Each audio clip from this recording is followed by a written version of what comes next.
Welcome back to another GeekaWhat video, and today I'm going to be reviewing this. This is the QPAD DX-20. So this is quite a high-end gaming mouse for competitive titles. Well, any titles really, but more focused on those competitive titles. So first-person shooters, the likes of CS:GO, and those kind of games. So let's get into the review, and let's start it off as always with a physical overview. Now you're bound to hear some clicking throughout this review because I'm definitely going to be hitting all of the buttons. So let's take it. Let's start off with the Q. We've got a QPAD logo, the lovely Q, like they do on their keyboards and that kind of thing. And this is an RGB LED lit up logo. We have the same RGB LED on the side of the mouse wheel, so we can actually light up that. And we have the same RGB LED system going all the way around the perimeter bottom of the mouse, which kind of illuminates kind of the bottom and adds a bit of an accent light. Each of these can be controlled individually, or they can match together. So you can have all of these on a solid colour. You can have them breathing. You can have them cycling through colours. You can have them all going on the same or all going different.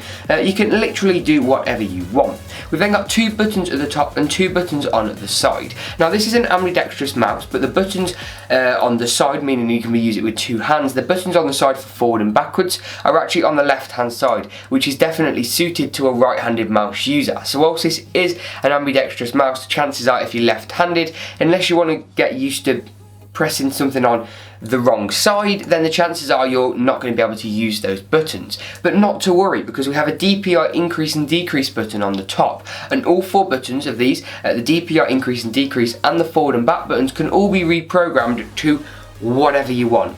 Like whatever you want. You can set it to custom mouse actions, you can set it to open programs, you can set it to type in passwords and keywords and that kind of thing. You can set it to run set sequences, you can record what you want it to do. There's really quite a few cool things associated. You may see this as a slimmer design than the predecessor for this mouse. And this is actually takes a bit of getting used to, but any mouse when you first start using it will take a bit of getting used to. I'm used to a thicker mouse, somewhere to rest my pinky finger, like that, and not have to worry about where that is going. Now with this I found it kind of scraping the mouse pad a bit, and it definitely took getting used to this thinner mouse. The clicks on the mouse are very, very nice. They seem to have a bit more of a lower actuation point than some of the other mouses I've used in the past, such as ones from QPAD and ones from Corsair. One thing I really like about this mouse is from the customer experience. This is definitely a lot better than some of the QPAD mouse I've seen before, and some of the QPAD keyboards as well. I really like that better customer experience, and companies like Apple and Anker have really nailed that. A couple of other key points to note about this mouse is we've got a really nice braided cable, meaning that it's actually rubber underneath and it's got a braided exterior, so it's much harder to damage your cable. And if you have a mouse for quite some time, I can find that happening. It's also got a gold-plated USB connector, so if you're plugging it in and out and whatever, you're going to be absolutely fine. But that to me isn't really a massive thing. It's just a nice thing that I've come to expect on a mouse of this caliber and a mouse of this price. We've got 3500 CPI optical sensor, and yep, CPI, not DPI, you heard me correctly.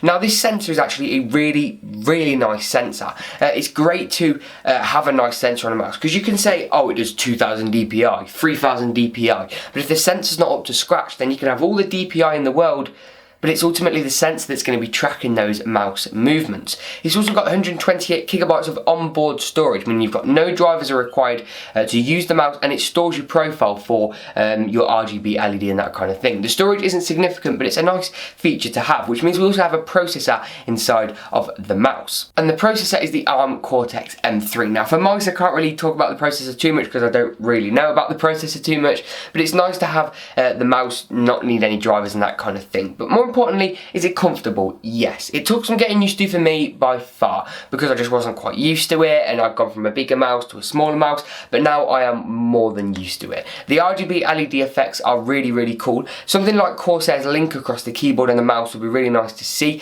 from QPAD, but I've got an MK90, which is their big RGB keyboard, coming in soon for some testing as well. So I'm going to give some videos on the two of those paired together, and I found it tracked really nicely on my QPAD mouse mousepad, which is kind of an ideal case scenario, because if I'm on a QPAD mousepad, then it's a QPAD mouse, and that's more than likely what they're testing them on, more than mousepads and stuff from other brands. But I really, really like this mouse. If you're looking for a nice high DPI mouse for competitive gaming, first-person shooters, and even general use, even editing in Premiere Pro, it was a really, really nice experience. So you can go and grab one of these. I'll leave Amazon US and UK links in the description below. And as always, I'll see you in the next GeekaWhat video.